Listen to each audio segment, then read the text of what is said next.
Oo naman, kumain ka na lang kumain dyan. Hoy! Ang pamangking kong magaling! Kamusta ka?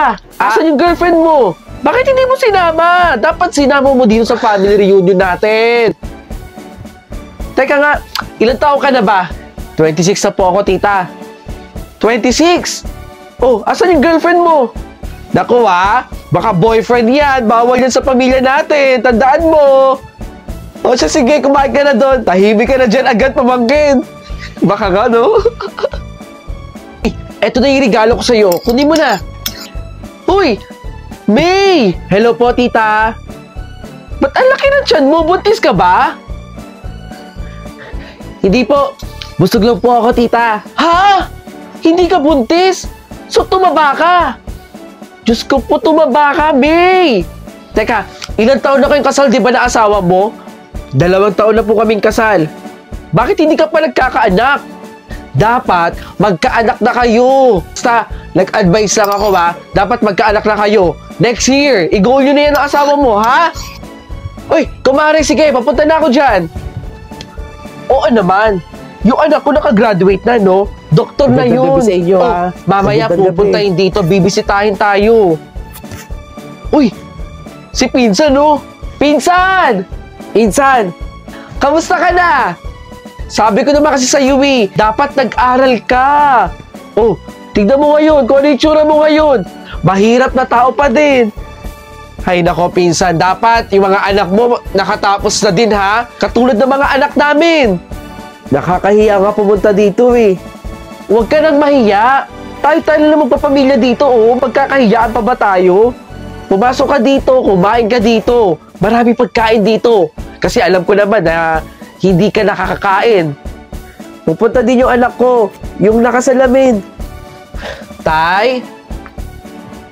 Uy! Ikaw na ba yung anak ni Pinsan? Tita, kamusta ka naman? Ginaya mo ba yung tatay mo na hindi nag-aral?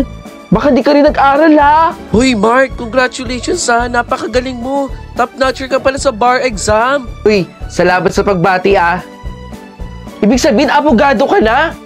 Pagtapos po niya ako, gamit lang po yung negosyo niya sa paggawa ng banig. Sige, e-exit na ako, ha? Bye! Mag-usap kayo.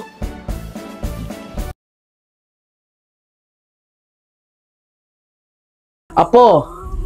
Oh, Lola! Bakit po? Apo, pasensya na sa istorbo, ha? Pero, meron lang hiling si Lola sa'yo. Ano naman po yung hiling ninyo, Lola? Sana pag nawala ako dito sa mundo, Apo, huwag mo akong ipasunog. Gusto ko, ilagay mo ako sa kabaong, Apo. Lola naman, huwag naman po kayo nagsasalita ng ganyan. Hindi po mangyayari yon. Pagpasensya mo na si Lola. Ay, eto, Apo. Sa'yo na tong 20. Itago mo na yun, Apo. Maraming salamat dito, Lola. At baka makita pa ng mga kalaro mo. Sige na, bili mo na yung gusto mong bilhin. Apo, anong ginagawa mo dyan? Ito po, bakit pukpok ka ng pukpok? Inaayos ko na po yung kabaong.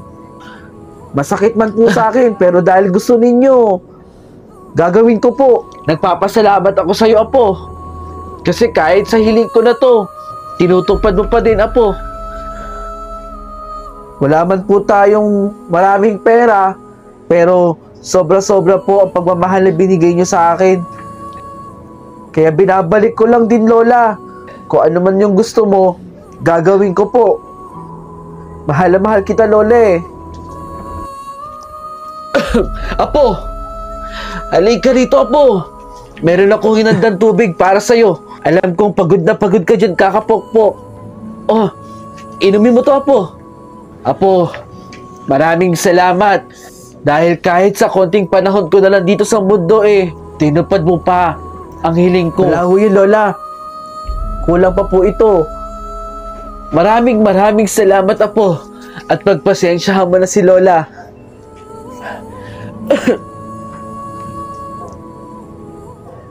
Bakit ho kayo nagkakagulo? Ano hong meron? Ba't ang dami hong tao dito? Lola Betcha, hindi ba't apo ninyo ito? Diet and run po yung apo ninyo!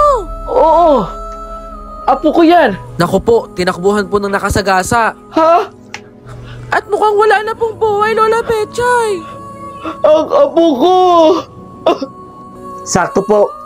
Birthday ng lola ko. Ibibigay ko pa sa kanya to eh. Matutuwa si Lola.